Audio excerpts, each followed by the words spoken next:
was a hard place to live. I was food deprived for 2 years. So I go to this clinic and it's outside in like a shack. And so I go into the bathroom. There's no toilet paper. There is no soap. Now, I'm freaking out at this point because I'm like, this is a medical facility. Like, how do I not catch something here? So I go upstairs. They put me on this machine, give me all of these tests, and then they tell me that I have a heart problem. So then, of course, then I leave there in a bigger panic than when I got there. And so I go back to the doctor and he says, you don't have a heart problem. He said, I looked at the tests. He was like, there's some irregularities. He said, but that could be caused by stress. He was like, tell me what's going on. So I tell him everything I just told you. Food deprived. I don't sleep well. The dogs and the cats are fighting at night. All of these things. And my personal life is going to shit. Welcome to Flourish in the Foreign, the award-winning podcast that celebrates, elevates, and affirms the voices and stories of Black women living and thriving abroad while exploring living abroad as a pathway to wellness. I'm your host, Christine Job, a Black American woman with Trinidadian roots, a business strategist and consultant from Atlanta, living and thriving in Valencia, Spain.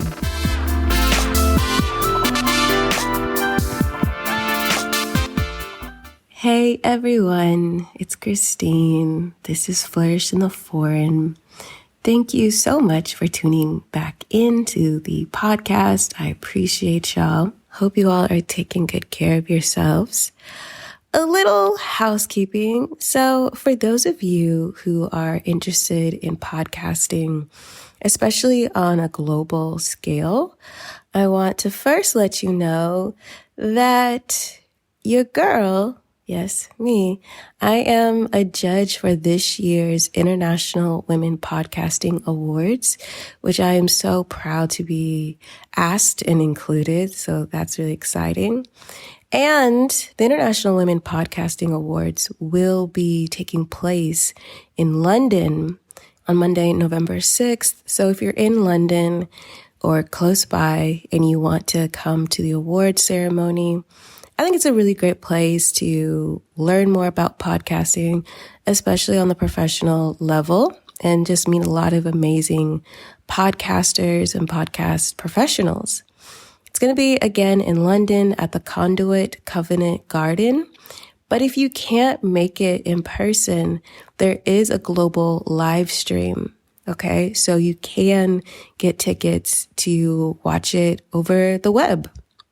I want to let you guys know about it because I know that some of you guys are podcasters yourself, interested in growing your podcast. I think it would be a really great event just to learn, because the International Women Podcast Awards celebrates the work of women and people of diverse genders from across the podcasting world. So whether you're a one-person DIY podcast operation like me, or a team of experienced audio journalists and producers, they just really love to celebrate the work that has been made. And the event really is an amazing opportunity to meet people and enjoy yourself. So if you haven't been to a podcasting event and you're not really sure, if you're able to make it to London, I think this would be a really great one to start off and go to because everyone's so nice. So again, International Women's Podcast Awards, Monday, November 6th.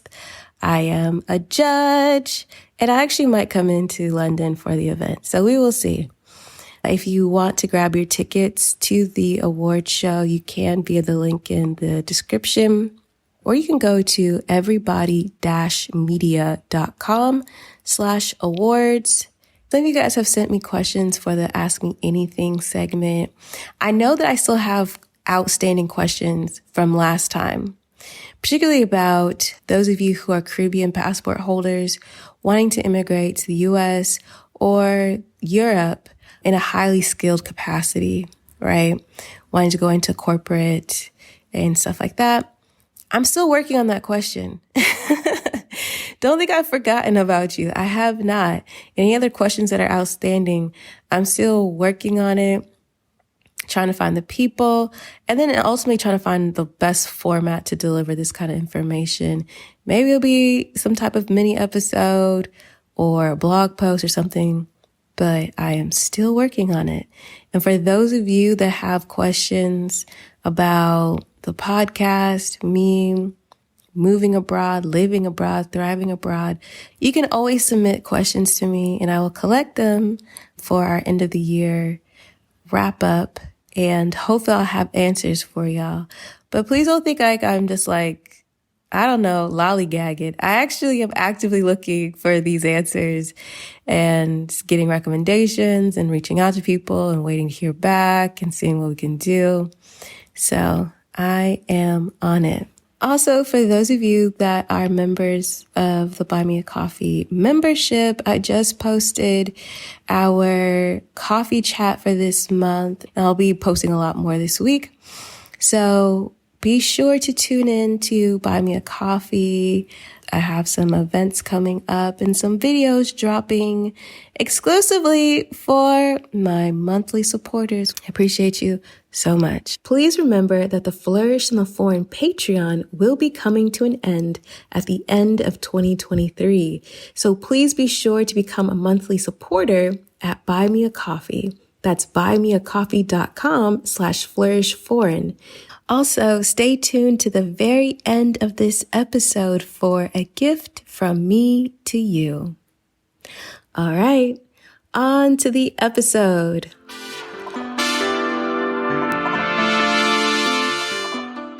Season 5, Episode 4. Today's episode features Cheryl-Ann Weekes. Cheryl-Ann has been a counselor working with the teen population since 1997. She's an expert in social emotional counseling, mental health, and university counseling. Cheryl-Ann began working internationally in 2010 and has lived in many countries. She has lived in the Dominican Republic, Jamaica, Ethiopia, Thailand, Egypt, the Ivory Coast, and now the United Arab Emirates. I had such a wonderful time recording with Cheryl-Ann. Oh my goodness. I know y'all are really going to enjoy this episode. So I'll let Cheryl-Ann tell you all about it. My name is Cheryl-Ann Weekes. I am 49. My current location is Dubai. I was born in Barbados, and I immigrated to the U.S. at the age of 11.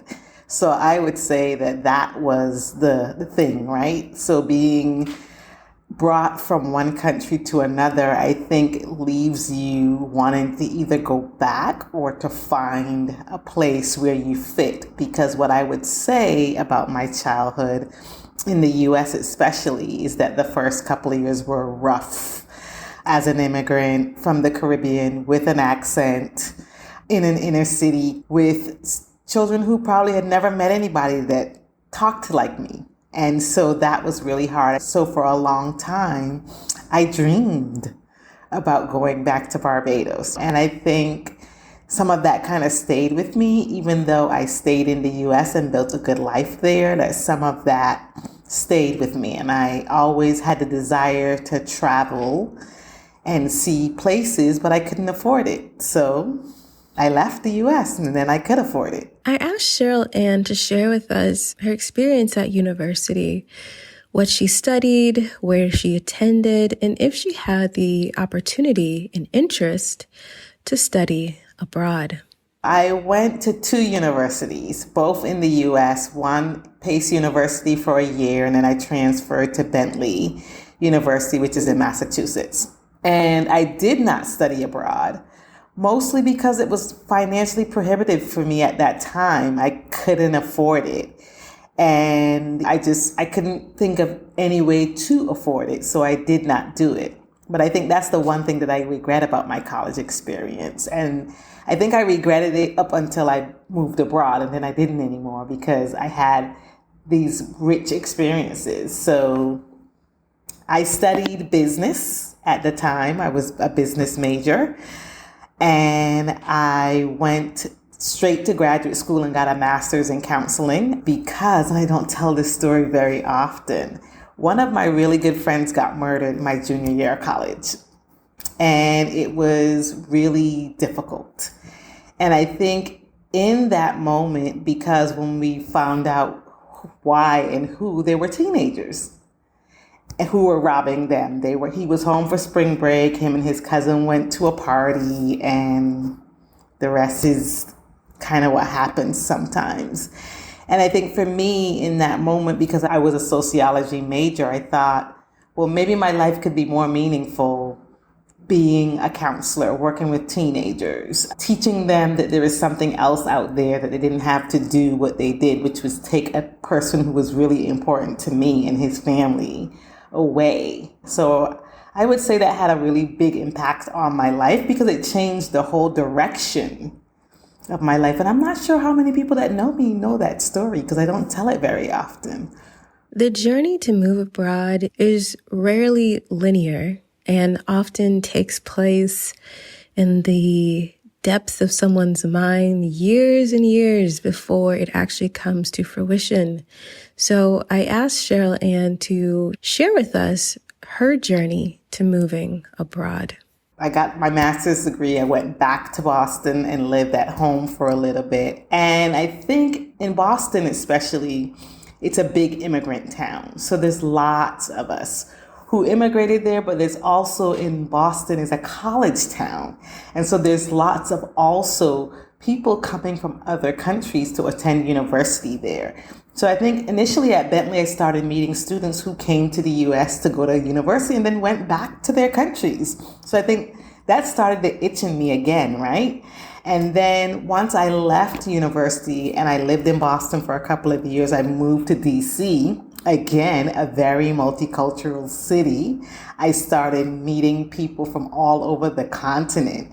And I think that kind of brought it up for me again in terms of I could go and live somewhere. And initially, the thought was I'll go back to Barbados. And then I couldn't figure out how to do that financially. Like when I crunched the numbers or looked at the possibilities of it, it just didn't seem like I could afford it as a counselor. And so I went on with my life and I lived in DC for 9 years and I was pretty happy, I would say. I loved living in the DMV area. I lived in Maryland. I worked at DC public schools. I worked for a college prep organization. I worked at Howard University. All a good, rich, lovely life. And then I met a woman who was leaving the school we were working at the time. And she was going abroad to teach English. And her and I were talking. She was a woman I had worked with at the previous school. We both ended up at another school together, Rebecca. And I said to her, what are you doing next year? She said, well, I'm not going to be here. She said, well, I'm going to, I can't remember what country she was going to at the time. But she said, I'm going to this country. I said, to do what? To teach English. I said, as a second language? She said, no, to teach what I teach. And I said to her, do they have counselors there who can do that? And she was like, yes, let me send you the website. And in that moment, I decided that after the following school year, I would do it. And at the time, I thought I'll only do it for a year. It'll be something to kind of do this thing that I've always wanted to do. And I did. And my friends thought I was crazy. My mom, I think, she was kind of like, well, I guess I figured it would come back around because you talked about it a lot as a younger person. By this time, I was 38. So like I said, I had lived a full, rich adult life. And I did. I had one more school year. And then at the end of the other school year, I quit and I went abroad. I went to the DR, sight unseen. A frequently asked question I receive from all of you is how to land a job abroad. Now, I do have an episode in season 1 of this podcast called How to Get a Job Abroad. It's a whole compilation with the advice and experience of past podcast guests on how they landed their jobs abroad. So definitely check that out. And so I asked Cheryl-Ann, what was the process of landing a counseling position abroad? Okay, so the first time was really hard and I almost gave up. I had quit my job, given up my apartment. It was like May, and I had no job, even to the point where the principal at the time said, well, do you have a job? And I said, no. She said, well, why don't you hold on to your resignation letter? But I was attending this church in Maryland at the time, and the pastor was teaching about faith, stepping out on faith, allowing God to make our big dreams come true, dreaming big and all of that. So I was like, okay, if I've been going to this church for the last 3 or 4 years, and if I believe that God will provide, I have to do this. I know I don't want to be here again in August at this particular school. So I did. I stepped out on faith and I said, okay, God, I don't have a job. I don't have an apartment. I guess I'm going back home to live with my mom. And that's not what I want. And I remember I had gone to St. Thomas to interview for a job there. But I had looked, in DR and all kinds of places, nothing. And I got this email from the school, but I hadn't applied to it. So I deleted it. I was like, I don't know this Adam guy. I don't know this school. So I deleted it. And then maybe about a week later, I got an email from him again. And I thought, okay, God, maybe this is something. So I opened the email. He said, I got your resume from a different school, the school that I had applied with. He said, they're looking for someone who speaks Spanish. You don't speak Spanish, but we're looking for someone with the experience that you have. So long story short, I interviewed, and that is the school I ended up at. In most cases, it's gotten easier since then. There are recruiting agencies that you can pay that will set up your whole profile, and they will send your stuff to schools. There's so many different ways you can do it, and there's levels to it. So you have the free organizations that do some stuff and has access to some schools. And then you have the ones that are not so expensive, and then you have the premium ones, which are Search Associates and International School Services. Now, theirs tend to cost between $100 to $500. And basically, those are the ones that have the relationships with the premium schools. And the premium schools tend to be embassy schools, schools that have larger schools, and schools that have really good benefits. So the school in the DR, although it was a good entry point, the benefits were not as good as I would say the school I'm at now. And that school came through the recruitment partnership line, for lack of a better term. I asked Cheryl-Ann how she prepared to leave the U.S. and what it was like when she finally landed in the Dominican Republic. So that process took a month and a half, because remember now, I was living in DC. So I had to pack up my apartment, sell things, give away things, pack them in my car, and drive to Boston. That was stressful, because you accumulate 9 years of things you didn't even realize you had. So once I got to Boston, I think I had about 2.5 weeks in terms of paring down some more. What am I going to take to the DR with me? And you get all these pictures from the school, but you've never been there. And I remember my sisters being like, well, how do you know it's a real school? How do you know you don't get there and then you end up kidnapped or something? And it was just like, well, there's this process, and there's this contract, and there's this housing process. So it wasn't that it was disjointed at all. But for them, it was that you haven't seen this place. How do you know it's not in the middle of who knows what? So it was, again, that trust that I've done my research. I looked at the school's website. I read the contract. I've given them all my specifications. And so then packing and trying to get, at the time I was trying to take 3 suitcases, which is not a lot. And so there was a lot of trying to get things done, doctor's appointments, those types of things, because you don't know what the system is like there. And then the night before I left, I threw my back out trying to pick up my suitcase. Or it was 2 days or something like that. So the next day, my sister took me to a chiropractor or a massage therapist or whatever, because I needed to be able to at least stand up straight. And I was literally crawling out of my bed to go to the bathroom, like on my hands and knees, because I was in so much pain, I could not stand up straight. And she was like, how are you going to get on a plane? How are you going to get your bags to the airport? And so this woman went to this massage therapist or chiropractor, and she kind of worked out some of the kinks. I was still in a lot of pain, but I could at least stand up straight to get through the airport, to sit on a plane, to go to the DR. And I think it wasn't even a direct flight. So I arrive and it's nighttime. And the most interesting thing about that, it was that this school, unlike some of the other schools with more resources, you had a roommate. And I was going back and forth with the principal and the head of school for the last couple of weeks about, well, it can't be somebody who smokes because I'm allergic to smoke. It can't be somebody who has cats or dogs because I'm allergic to that too. It can't be somebody. So anyway, so I was a little anxious about that, living with another person as a grown-up, because I was like, I've been living alone for these last 10 years. So I get there and they meet me at the airport. And she says, oh, we found you a single. And I started to chuckle in my head because I thought, oh, yeah, because you had too much things you wanted. And they couldn't figure it out. So they were like, let's put this woman in a single because she'll make whoever she's living with crazy. So I ended up with a single. And it was night, so I couldn't tell what the neighborhood was when I got there. So I go into this little apartment. Mind you, I've been living in a big apartment. It was kind of like a studio efficiency.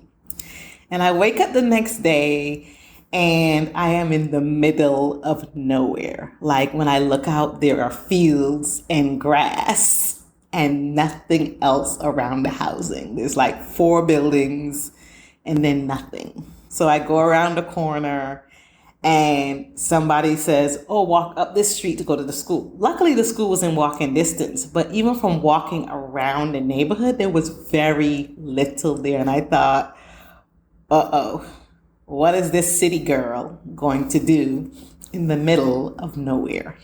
I asked Cheryl-Ann to describe her first year abroad. I was like, I'm in the middle of nowhere. There were 2 stores like in walking distance, and I walk into one of the restaurants to try to get a meal, and the guy did not speak any English. And of course, my Spanish was bad. So I thought, okay, this is going to be harder than I thought. But the school was good. It had some great resources. The challenge for the school side was that it was their first graduating class, so there were no transcripts. I had to create those. There were no systems in terms of getting kids looking at colleges. I had to create those. And so it was hard. I met people and I eventually got to like them. But I would say the first month and a half, I was miserable because I was like, what did I sign up for? There are no systems for college. There's no transcripts. I had to write one of my friends and be like, I need to create a transcript. What's the best way to do that? Because I had always worked at schools that had registrars. And here I was doing everything because the first graduating class had 8 students. So they thought, you can do it. And I was doing grades 3 to 12. Now I'm a high school counselor. So this was the first time I had to work with little people. So all of these new things, I don't speak Spanish. The housing is okay. My apartment was cold and full of mold from like the first week. So it was just like one thing from another, like mold, the apartment. I'm in the middle of nowhere. I can't even get something to eat because I don't know the words. So I did 3 things. I made friends. I started to learn the Spanish words for all the foods I wanted to eat. And I put a big chart on my wall and wrote down all the Spanish words for the foods that I eat. I learned how to ask for the bathroom. I learned to say, I don't want that. Like basic things. Good morning. Thank you. Good night. And the school, because we were in the middle of nowhere, it had a van that took you to get groceries on Saturday. So that was good because that meant a group of us went. So it wasn't something I had to do by myself. And then I want to say sometime in October, late October, it just kind of all started to click because I was like, I can do this. Now that I know how to do the transcript, the counseling part I knew. So it was more just getting used to the housing and the environment. But I made friends with the French teacher, and her and I are friends to this day. And the principal was this younger guy. He was younger than me, from Oregon. Him and I couldn't have been any different. And he was one of them happy people. I don't trust happy people. I was like, he too happy all the time. I don't know why. But he was determined to figure it out with me, and he was open, and he listened when I was like, yeah, this doesn't work. We got to do it this way. So he trusted my expertise, and him and I are best friends to this day. So it worked out. I stayed 2 years, which was good for me because initially I was going to go do it a year. I was dating somebody in Maryland. And I was like, I'm going to do this for a year. I don't plan to stay. And so I think the biggest change I saw in me personally and professionally was that I realized I could breathe there. When I was working in public schools in DC, I felt like my feet were on fire. I was moving from the minute I got to work to the minute I left. Some days I didn't eat lunch till 3 o'clock. I was constantly going. In the DR, what I learned was work-life balance. And everybody went to lunch at lunchtime. The principal was like, if you need to meet with kids, go eat your lunch first in the cafeteria and then come back the last 15 minutes of lunch and meet with kids. So that was the first time that the administrator had said, your well-being is important. Take the minutes, go and eat your lunch. Yes, you can meet with kids at lunch, but don't eat at your desk. So people went as a community. I learned about communities in schools because people sat at lunch and they talked and they laughed. And because we were in the middle of nowhere and everybody who worked at the school lived in the same housing, we hung out on the weekends. Now, initially that was hard for me because I'm all about turning off, shutting down, not talking to people on my weekends. That was the big transition. But what came out of it was a better sense of community that I don't think I had or thought was possible in a school in the way that didn't make me cringe. Initially, it made me cringe because kids would walk by and poke their head in my windows and be like, hey, Miss Weekes, what you doing? That was hard. But once I learned how to help them understand that that was not okay, and like I said, I made some friends and we went out to that crappy taco place every single Friday because it was the only thing in walking distance.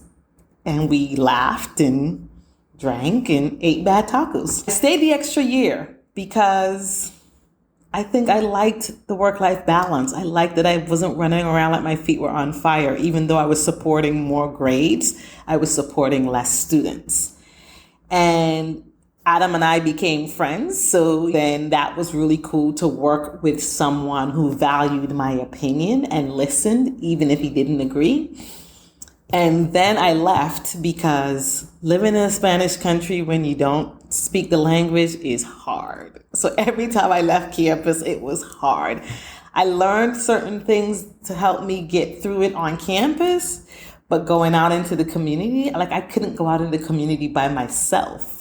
So I always felt like here I am at 38 and I got to take somebody with me to the bank. I didn't like that. I didn't like the lack of independence for me was really difficult. And so I thought I've learned some good things about myself in terms of balance and well-being and that kind of thing. I want to keep going, but I want to go to a country where English is a possibility. And so I can navigate my personal things on my own. So Cheryl-Ann has spent 2 years in the Dominican Republic, 1 year longer than she originally had thought she would, and now she was leaving. And so I asked her, where did she go next? Jamaica. So as a Caribbean girl from Barbados, Jamaica was like home. I had never been to Jamaica up until that point. But from the time I stepped foot on Jamaica, I knew that this was going to be a good experience. 3 things happened. The principal was really cool. When I interviewed with him, I was like, oh, I'm going to like working with him. Second, they flew me out there to see the school in March. So it wasn't sight unseen. So I went to the school in March and I got to meet people. I got to find out about the systems and all of that. They had good systems in place because the principal used to be the counselor. So he kind of knew what was necessary. And then it was an IB program. And IB is International Baccalaureate. And any person will tell you the premium schools in the international region are mostly IB schools. So if you want to get to the next level of schools, which means the next level of money, which means the next level of benefits, you want to get IB training. And so that was my goal, to find a school where I could get IB training in a country where either English was the language or people spoke English. And I got lucky. I got to go to a place like Jamaica, which is close to Barbados. It was beaches, it was great food, it was great music. So my personal life, it improved exponentially in Jamaica. It was amazing. I asked Cheryl-Ann what it was like living and working in Jamaica. So Jamaica changed my life, especially professionally, not so much personally, because like I said, I felt at home. Like I felt like it was nice. I was in a Caribbean place, so I knew the foods, even the ones that I didn't know. I knew, the culture. It was great in that way. And so I had more of a personal life there. I got to go to parties and all of that. But professionally, I learned a lot in terms of being trained in IB. I was the counselor and the coordinator, and I got to learn so much there that helped me in all the other schools that I worked in. Most of the lessons that I learned that first year helped me. Now, I ended up leaving Jamaica after 2 years, even though I thought I would just die in Jamaica, because I was like, it's close to Barbados. I can go to Barbados whenever I want. But the administration changed the second year. And unfortunately, sometimes when new administrators come in, it changes the whole culture of the school. And this was that. The new head of school and principal, they were, I'll just say it. They were toxic. They created an environment where people were looking over their shoulders. They created an environment where people were afraid to speak up. They didn't listen when you did speak up. They created an environment of fear. And so I decided that I wasn't going to stay because I didn't want to work with them or for them. So although she had an initial excellent time professionally in Jamaica, she encountered what so many of you encounter, is that with a change of leadership, there's a change in work culture. And so she decides to leave. And so I asked her, where did you go next? The next job was Ethiopia. And in that moment, I loved living in Jamaica and being around Black culture. And I thought, well, maybe this is a chance for me to get to fulfill my dream from high school. Was I always wanted to go to Africa. And at the time, I wanted to go to South Africa because I was about all things Nelson Mandela. I read everything. I watched everything. I guess I was enthralled by his example, but also about history. So I didn't look for any schools that were not on the continent because I said, okay, God, this is what I want. I want to be on the African continent. And so that took a little longer because there are not as many schools on the continent that were looking for counselors. And so I think initially when I got the job in Jamaica, it was in November, so it was early. And then for Ethiopia, I think I was almost late February. And so I think I was starting to freak out a little bit. I was like, okay, well, maybe I'm going back to the US. But a job came and it was an IB school. And again, they flew me out so that I could see the school. So that's how you get to the premium schools. And this school was an embassy school. And what it means when it's an embassy school is that the benefits are a little better. The school is attached to the embassy, so you have some protections. And I put that in air quotes because you really don't, but it's implied that things are going to run a little smoothly. The school in Jamaica was an embassy school, and that didn't stop people from coming in the second year and blowing everything up. But I was excited to be going to Ethiopia, even though when I looked at the history of Ethiopia, I was like, I don't know, this might be hard. I went to Ethiopia and I visited, and yes, it was hard. From the minute I touched down, I was like, this is not going to be like Jamaica. My life is not going to be as cushy. But I was really excited about the job. I was excited about the work I could do. I was excited about the autonomy that was promised with this job. And I had autonomy in Jamaica as well in the first year. But I was also excited to be in Africa. Like, that had been my dream since I was like 16 years old. And at the time I was 40. So I was like, all right, dreams coming true. I stayed in Ethiopia 2 years, and you'll see a pattern with me. I am a wanderer. So I'll just say that up front. I am a wanderer.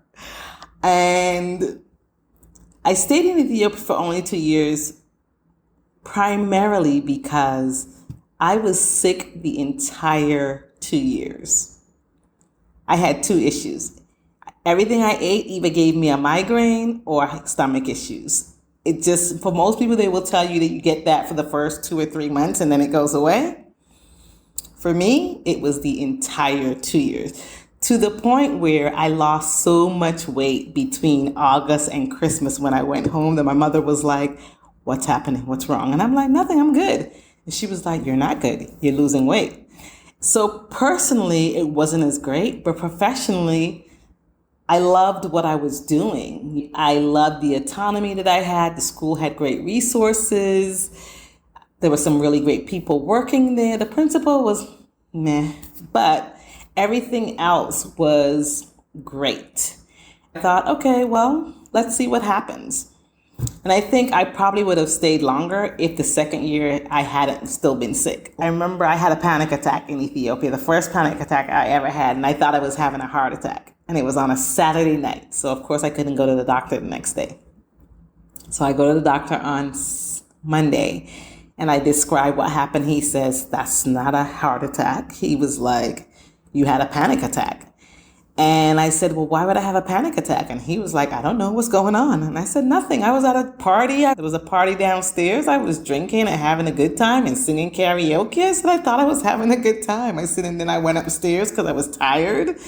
I said, and the minute I walked through my apartment door, I had a panic attack. And so he was like, okay, well, let's send you to this heart clinic. Here's the thing I didn't tell you about Ethiopia. Ethiopia is like a hardship post. The money was good, but there's a reason. Because the electricity went off every day. The lights went off. The water went off periodically. You could be driving, and I was mad enough to drive in Ethiopia. Cows, horses, goats would just be on the road. There were no traffic signals. At night, there were very few lights. So I tried not to drive at night because you had to drive with your high beams on. It was a hard place to live. I was food deprived for 2 years. So I go to this clinic, and it's outside in like a shack.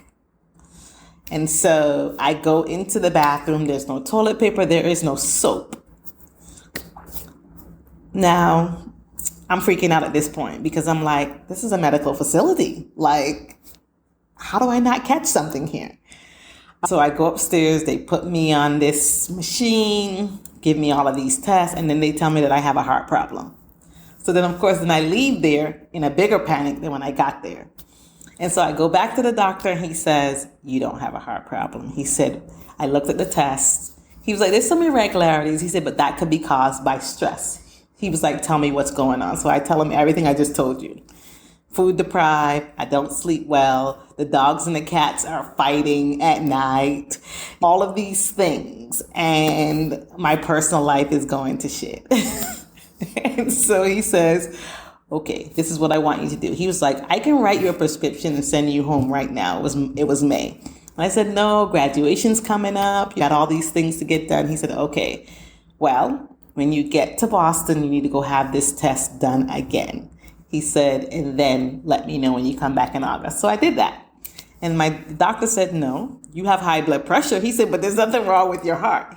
But when I told the technician who was giving me whatever that thing was in the machine, she says, well, where were you? And I told her, she said, oh yeah, that makes sense. She says, on the continent, she said, people tend to get really scared when, she said, you have these rhythms though. She said, you do have a heart irregularity. She said, and maybe that's what made them think you had a heart problem. She said, but it's nothing big. So I had high blood pressure. So I went back for the second year. And I think because I was still sick, like the entire school year from August to June, I thought, I don't know if this is sustainable. Especially now that I know I have high blood pressure, I was just like, maybe I need to go someplace that is easier on me. Professionally, it was great, but decided to start looking again. Cheryl-Ann is preparing to leave Ethiopia. I asked her what were some of the good things she enjoyed while living in Eastern Africa and where she landed next. What I loved about living in Ethiopia was that I got to go to all the African countries. I think I went to Zanzibar. Of course, I went to South Africa because that had been my dream. I went to Kenya. I think I also went to Ghana that year. So I think that year I went, and I went to Rwanda, I think. And then I went to Thailand to visit my friend Lucy, who was the French teacher in the DR. She was now living in Thailand. So I went to visit her. And so that is where I ended up next, Thailand. I wanted to stay in Africa, but part of what is different about the international school job arena is that you go where there are jobs. A lot of people think you choose these countries based on your interests, and sometimes that is true for teachers because there are more teacher jobs, but for counselors, there are less jobs, and there are less high school counselor jobs. So for me, every place I went, it wasn't that I wanted to go to that particular country. It's that these were the 4 counselor jobs for high school counselors, and I looked at those 4 countries and said, okay, I'm going to apply to all 4, but which one I get? And if I get more than one, then what's my top choices from what is offered? So all of that to say, I ended up in Thailand. The nice thing about that was that Lucy was there. And I thought, okay, well, at least I have a friend. But I ended up in Bangkok. She was on an island in Samui. So ended up at a British school. And here's what people don't tell you. British schools, American schools, international schools, they're all international schools, but the way things are done is very different. So somebody should have told me that going to work for a British school was like learning 2 languages. The international school language and then how British people do things. Even the words they use were different. And so they would say some words sometimes and I'd be like, what does that mean? I'm not sure what you're saying. And this school was humongous. Now, the first 3 schools, the first 2 had been really small. The one in Ethiopia, larger, but lots of resources. There were 2 high school counselors, there was a middle school counselor and 2 elementary counselors, lots of resources. This school is probably an educator's dream in terms of resources. The school really put their money where their mouth was, right? The school in Thailand was beautiful and flashy and 2,000 students. So when I got there, the immediate feeling I got was being overwhelmed. I asked Cheryl-Ann to describe her first year in Thailand. Luckily, this was one of the schools in Bangkok that provided housing for first year teachers. So I did not have to find housing. The housing was in walk-in distance, but as you know, Bangkok is really hot. So they provided a bus in the morning to drive us to school, even though it was in walking distance. I think the biggest change personally was that I don't think the people in that neighborhood had ever seen a Black person. I've seen a Black person with dreadlocks. And at the point that I was in Thailand, my dreadlocks were bright red and they were down my back. So imagine the first day I go outside after I go in, I take a nap, I put on my clothes because there's a market up the street and I need food. I go outside, and the minute I step outside, all the children start screaming and running away. Yes, screaming and running away. But because I had lived internationally before, I was not hurt. I knew exactly what was happening. Because even in the DR, initially, kids would stare at me because I probably was the first Black person in an administrator role they had ever met. But in Thailand, for about 2 weeks, 3 weeks, every time I would come out of the building, kids would be playing. They would just screaming, going, you could see their parents being like, it's okay, she lives there. So eventually they would say sawadika because they got to remember my face and I was no longer scary. The other thing that happened was I remember going to get a massage. And again, Black girl.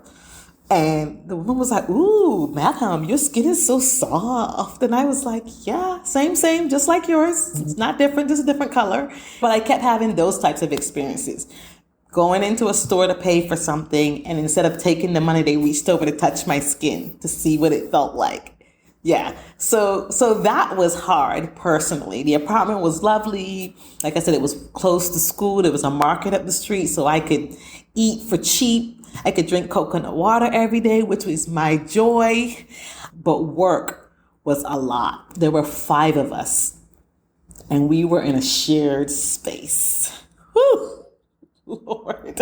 So that means 5 people talking to students, talking on the phone, all in a big room. I didn't understand it. Like, why? The school was huge. They had great resources. The bathrooms were even nice.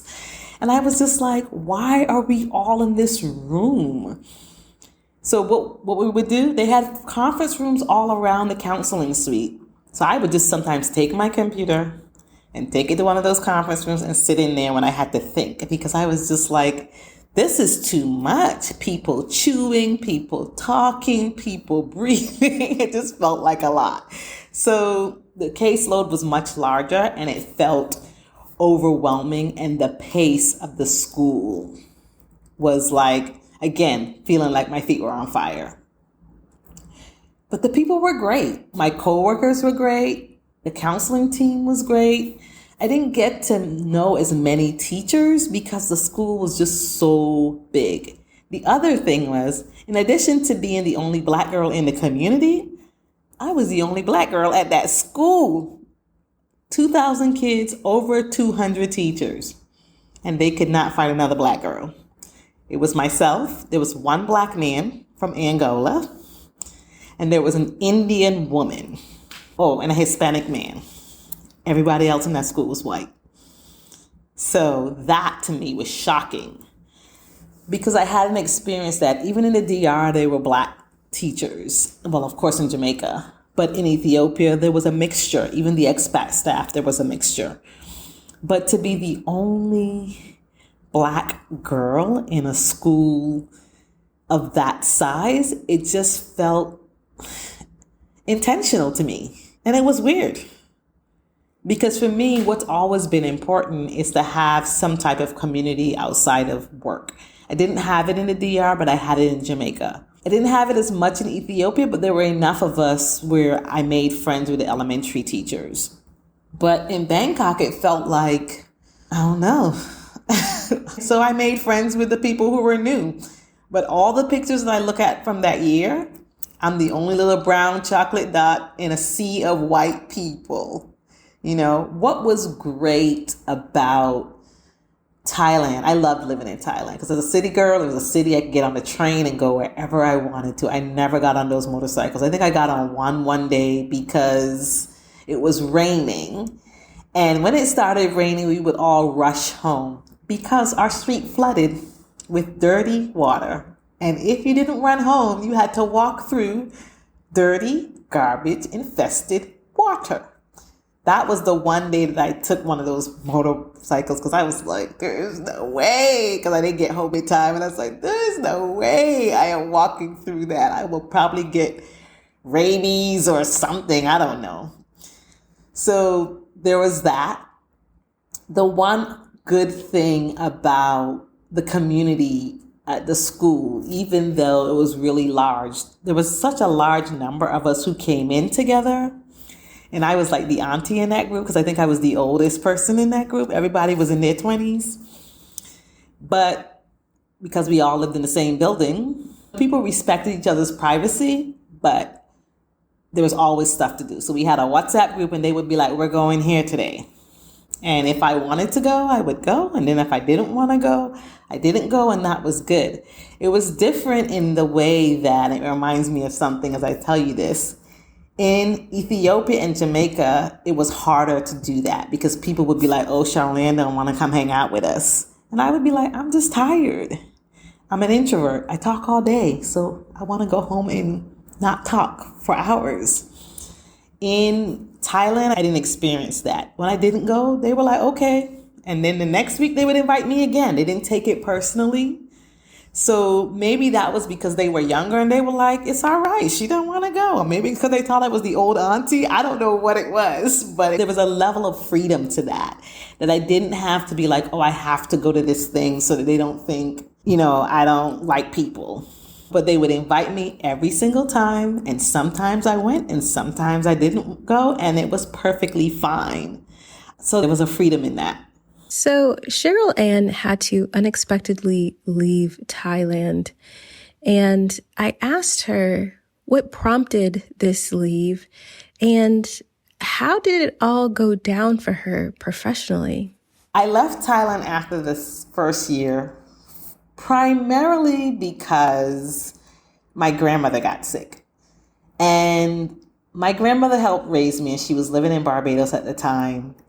And I remember I called her on her birthday, which is in January, and she didn't know who she was talking to. She didn't know who I was. She didn't know it was her birthday. She kept saying, who are you? And I remember I hung up the phone and I called my sister and I said, something's wrong with Gran. And she said, why? What happened? And I said, I called her and she didn't know me and she didn't know who she was talking to. And I said, she hung up the phone. And so she was like, you had been saying that since the summer because I had this habit of going to Barbados every summer to see my Gran. And when I went that summer before, something was just off. I think I had sent her money or something and she couldn't find the check. She didn't remember getting it. She didn't know where it was. It had been months.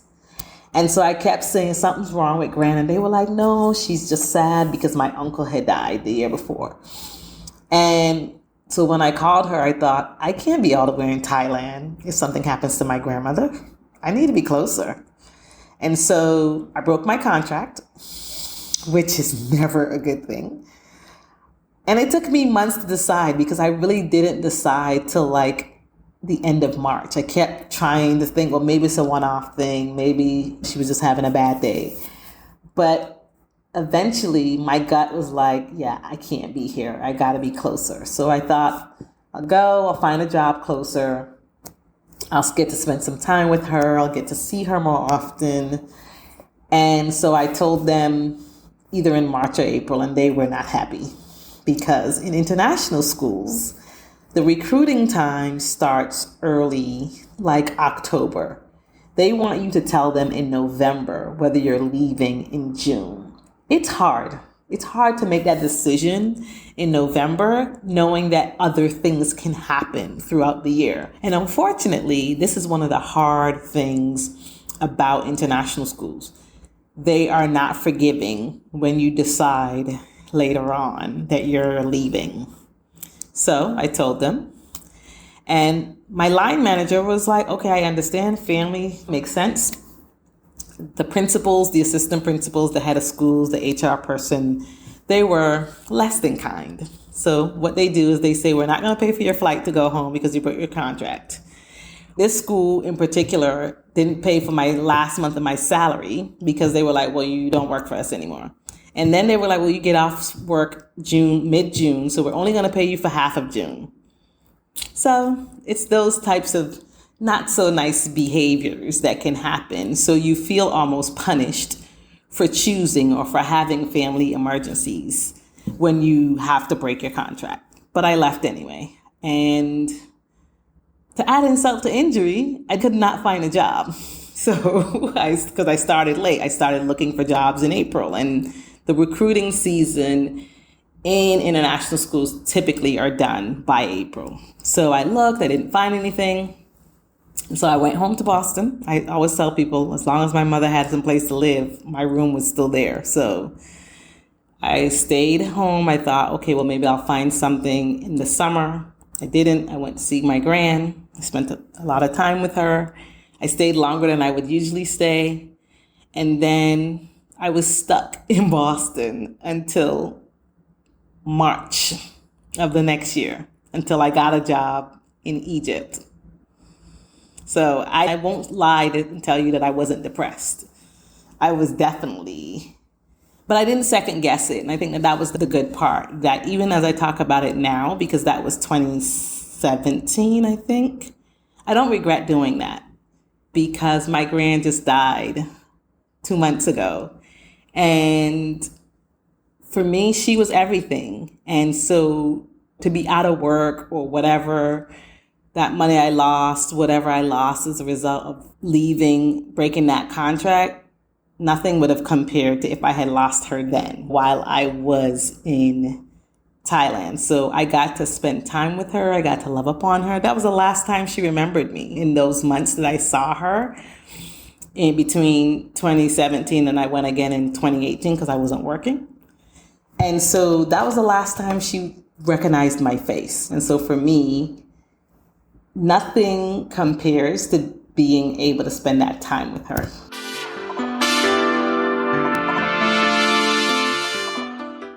I hope you've enjoyed this episode of Flourish in the Foreign. And if you have, please support this labor of love, because it is labor nonetheless. You can support this solo indie podcast by becoming a member of the Flourish in the Foreign Buy Me a Coffee membership, where you can subscribe to support the podcast on a monthly basis. You can also give one-time support via Buy Me a Coffee as well. And you can do either one at buymeacoffee.com/flourishforeign. Support this podcast by writing a review on whichever platform you listen to the podcast. And if you listen on Spotify, you can also leave comments on each episode and even answer some of the poll questions I've created for certain episodes. Be sure to share this podcast with your friends and family and even the colleagues you kind of like. This podcast continues to exist and thrive due to listeners like you. Thank you so much for your continued support. Now, back to the episode.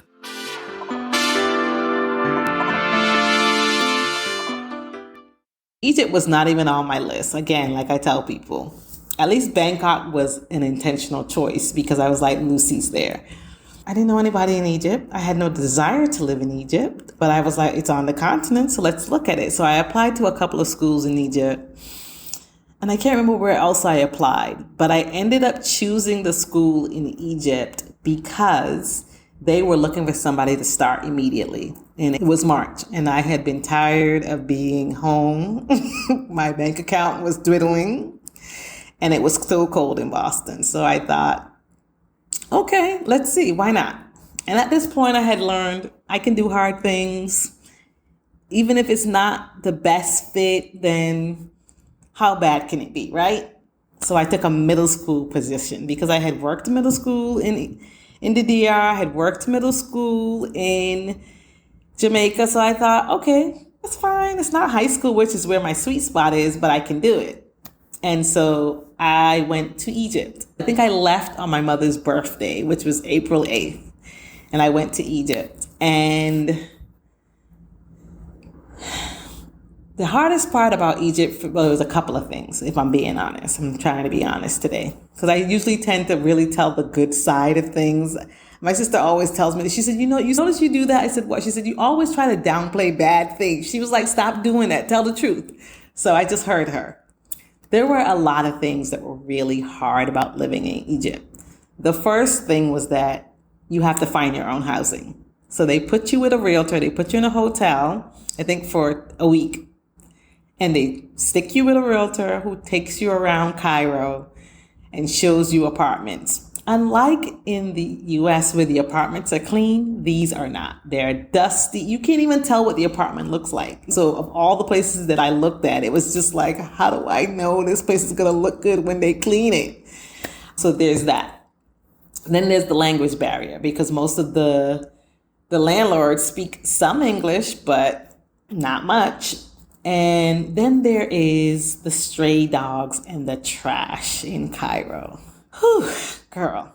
There are so many stray dogs, and I don't like dogs. I'm scared of dogs. So many stray dogs, stray cats, and so much trash everywhere in Cairo. Like, I used to always say I would never live in New York because New York is dirty. Cairo is filthy, and I mean it. And not to offend anybody, but it's filthy. It's a filthy city. The trash system it doesn't work. So I go through this thing of finding an apartment. I find one, I take it. I met Laura. She worked at the school. I had reached out to her through one of the Black expat groups, and she kind of told me what the school was like. She's an elementary teacher. I was in middle school. So her and I became fast friends. So that was the one blessing of being in Egypt, because we're still friends now. So the school was surprising. And here's why I would say that. Because the counselor had left. The principal told me he was sick. I get there and I find out this man was not trained as a counselor and had created a mess.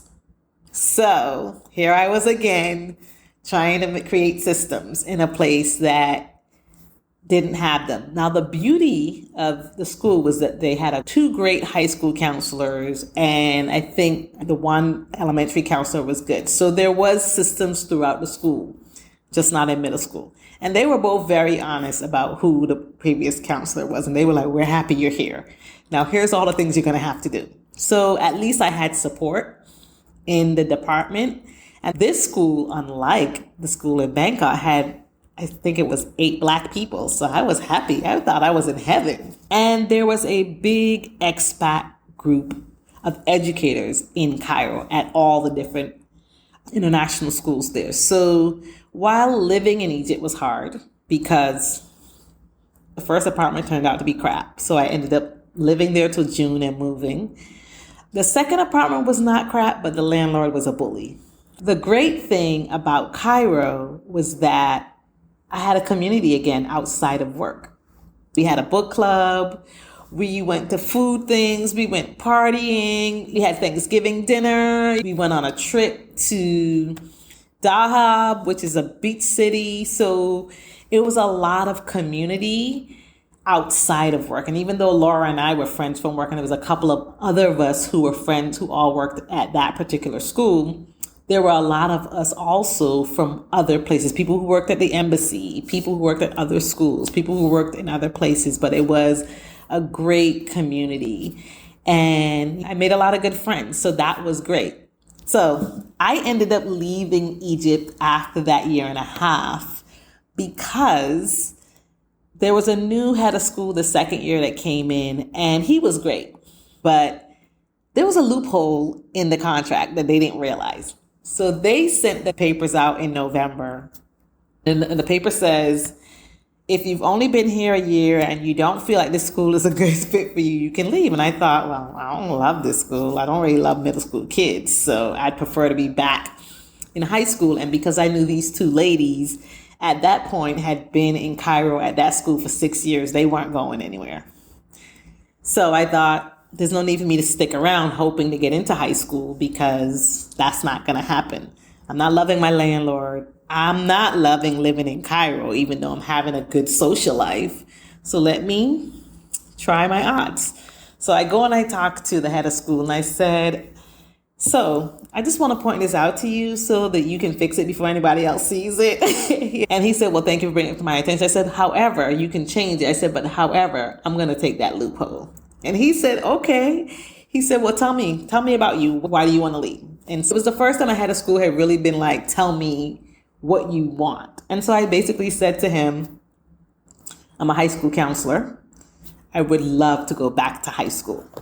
And he said, okay. He said, where are you thinking? I said, I'm going to stay in Africa. And he said, okay. There were like 4 jobs in Africa at that point. He said, if you don't get that job, will you stay? And I said, yeah, I'll stay another year. And so he said, okay, well, I support you in seeking it out. Let me know. And he wrote me a reference and he let me go. The principal was not as happy. So I applied for these 4 jobs and I got one of them, the one in the Ivory Coast.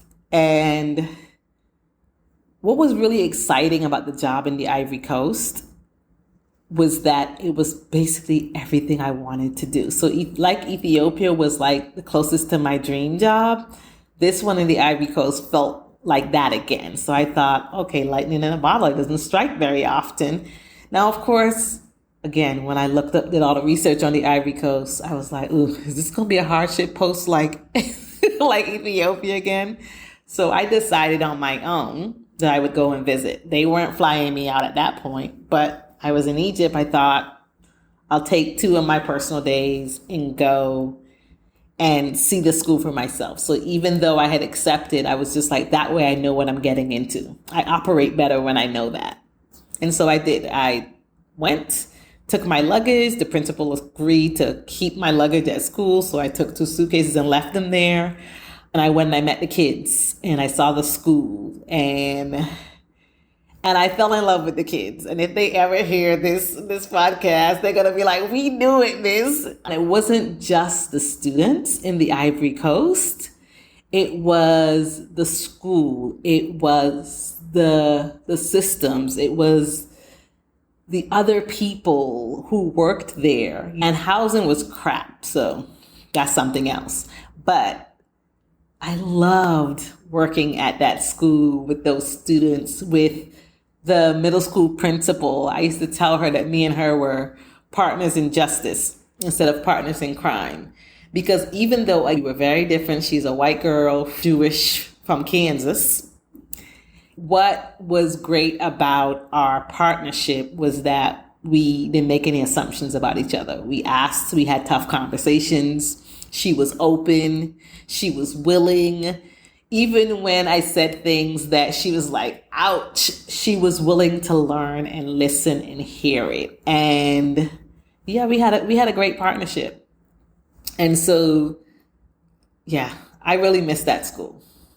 And then we started the school year and then COVID happened right after spring break. And so that was a transition to be in the Ivory Coast in the middle of a pandemic. That was hard. So Cheryl-Ann is currently in Dubai. I got here in January, so short, but here's what I'll say. I've worked for schools where I could tell immediately when things were off. And whether that is my perception, my mother will always say that as a kid, I was always very slow to warm.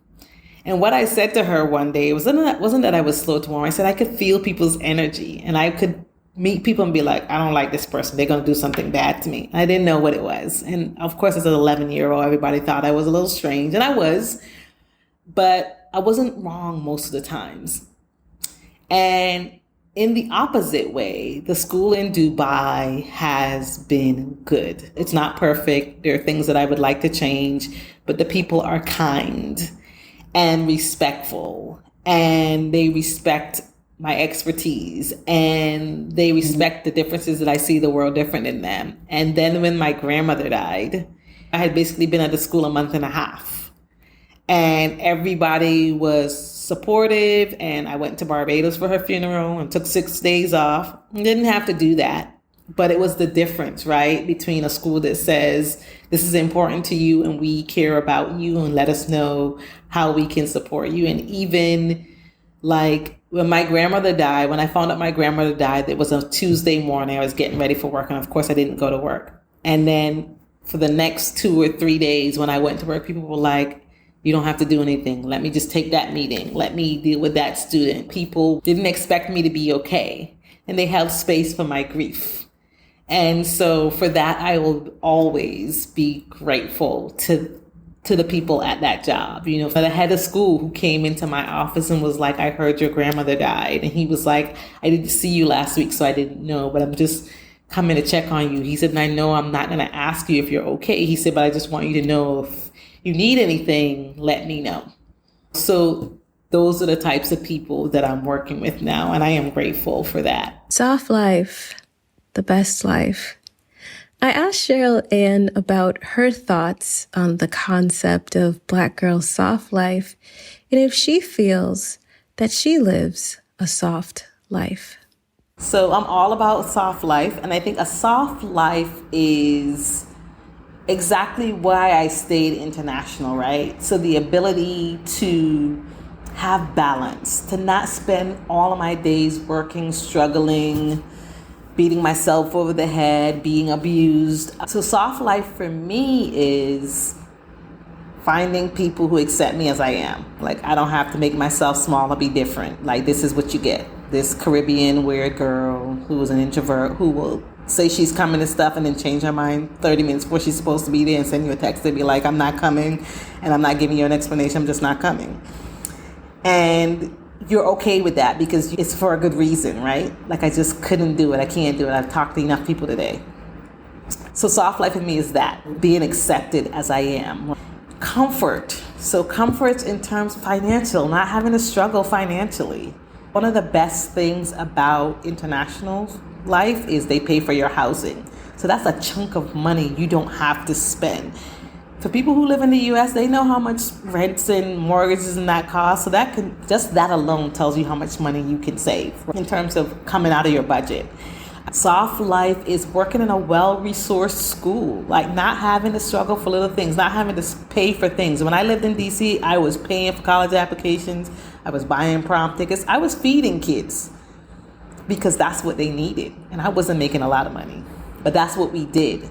Not just me, the people in that school. We took care of kids because that's what they needed. And that's part of what leads to us burning out.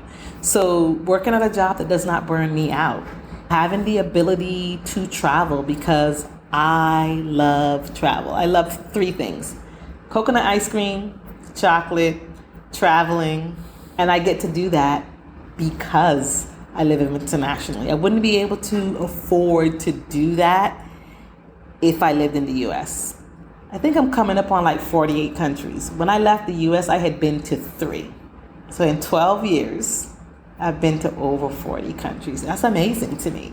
Good health insurance, a nice apartment, maintenance that come and fix stuff on time.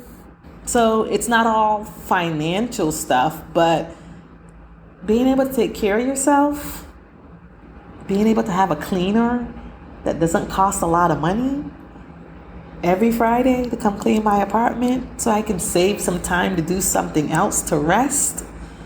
That's what soft life means to me. I think we all deserve it at some level. I asked Cheryl-Ann about the grief of being abroad. So the grief is you miss out on important things.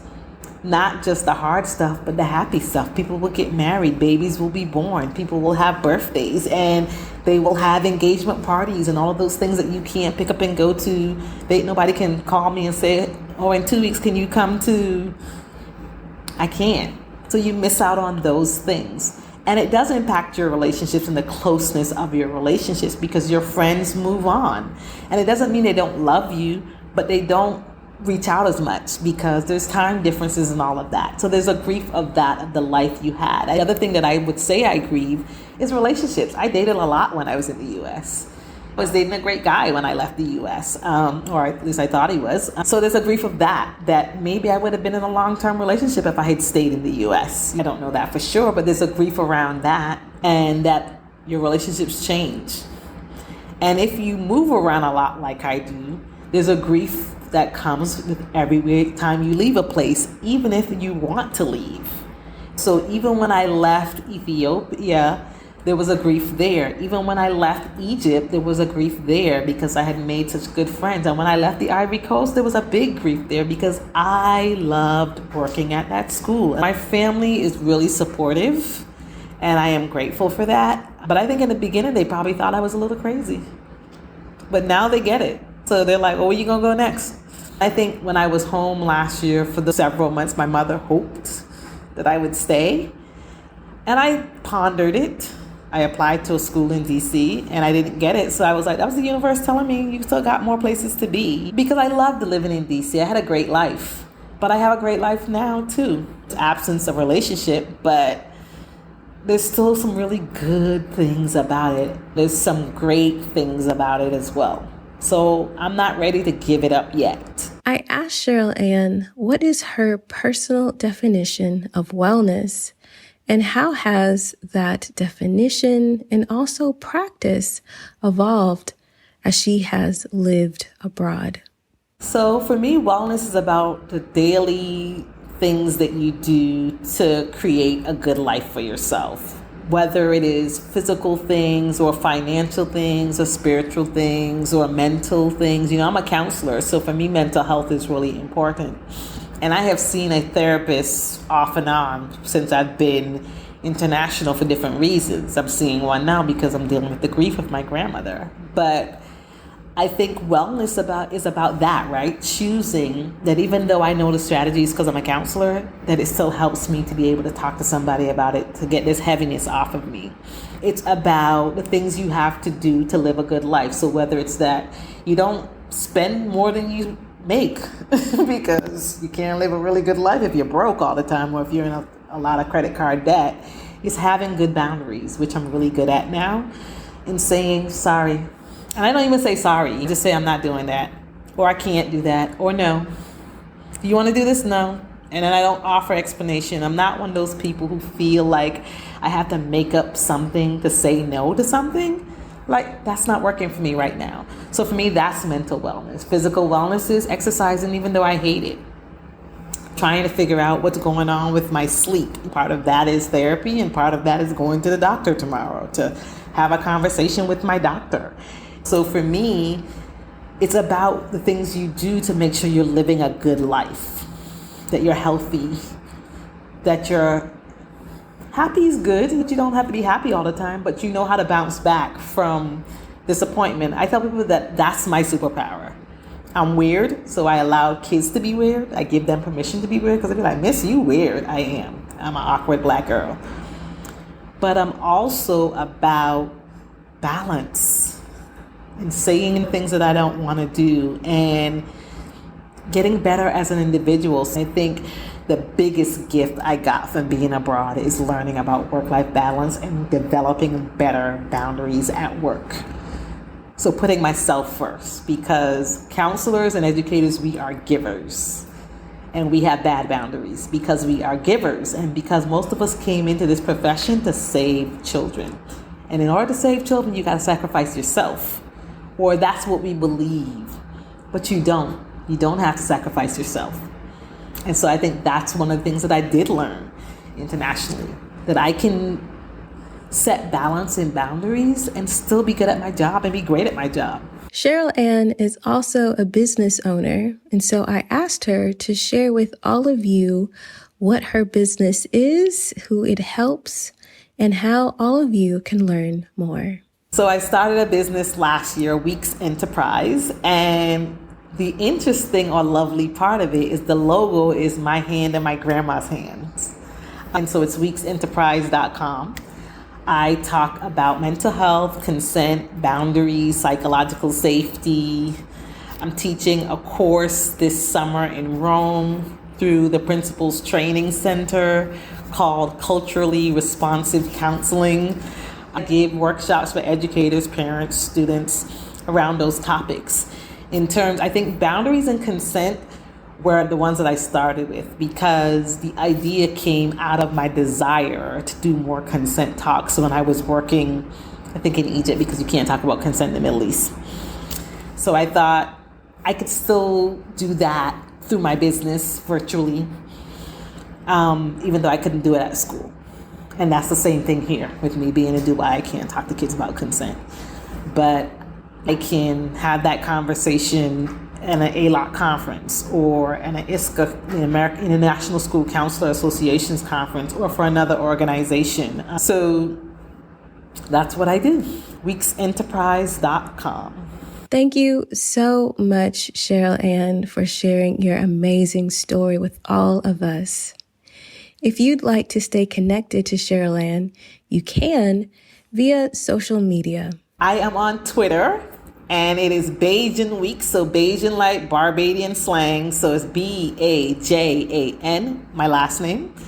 I am on Instagram, and my business is weekesenterprise.com, Bajan Expat School Counselor on Instagram.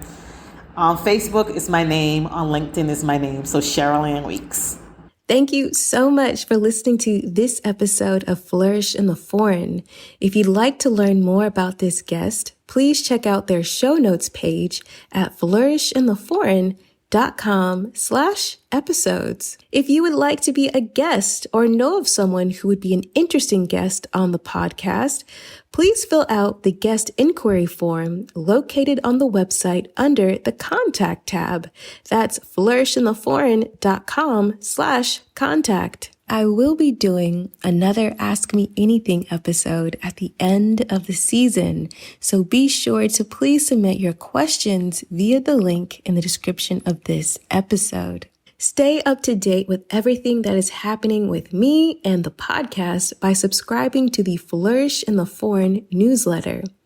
You can subscribe to the newsletter via the link in the description of this episode or by going to the website flourishintheforeign.com. Be sure to check out the Flourish in the Foreign blog and the Flourish in the Foreign bookshop powered by bookshop.org, where you can support local bookstores and Flourish in the Foreign at the same time. Check out my list of books to help you move, live, and thrive abroad. Make sure that you are subscribed to the Flourish in the Foreign YouTube channel for when I drop new videos, and follow the podcast on Instagram and TikTok at Flourish Forum. You can also follow the podcast on LinkedIn at Flourish in the Foreign. And of course, subscribe to the podcast via whichever platform you listen on and leave a review. As always, big thanks to Zachary Higgs for producing the music of this here podcast. Here is this week's affirmation. Take whatever resonates and leave what doesn't. I can do hard things. I know that I can do hard things while creating space in my spirit and in my life to receive the things of my heart's desire with ease and softness. I can do hard things while being gentle with myself, knowing that there's no need to berate or harass myself into getting whatever I feel I need to get. I am good and I am well just as I am, knowing that I respond much better to honey as opposed to vinegar. I can do hard things and still require and desire rest, deep and powerful and healing rest. I can do hard things and ask for help and receive it lovingly, knowing that as I ask for help and I receive it, it does not diminish me as a person. It does not say anything about my capabilities. It just says that I need help, and I'm so grateful that I have a community of support that will lend me their help. I can do hard things while being excited for this amazing future that I am cultivating day by day. Everything is temporary, so I know that these hard things, this hard time will pass. And I take solace and joy in that. And so it is. Remember, it's not about moving abroad. It's not about being abroad. It's about flourishing abroad. So go abroad and cultivate a life well lived. See you next time.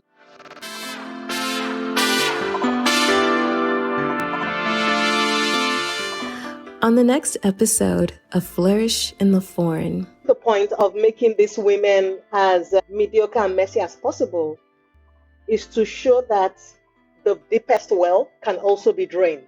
And that's one of my favorite Swedish phrases.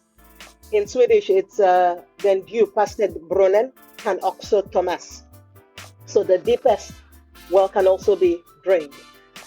And Black women are some of the deepest wells in society. So what I wanted to show with their stories is once they start losing strength and that bottomless, quote unquote, source of resilience, then at the bottom of it all, they're just human beings like you and me that need support emotionally, mentally, physically, holistically.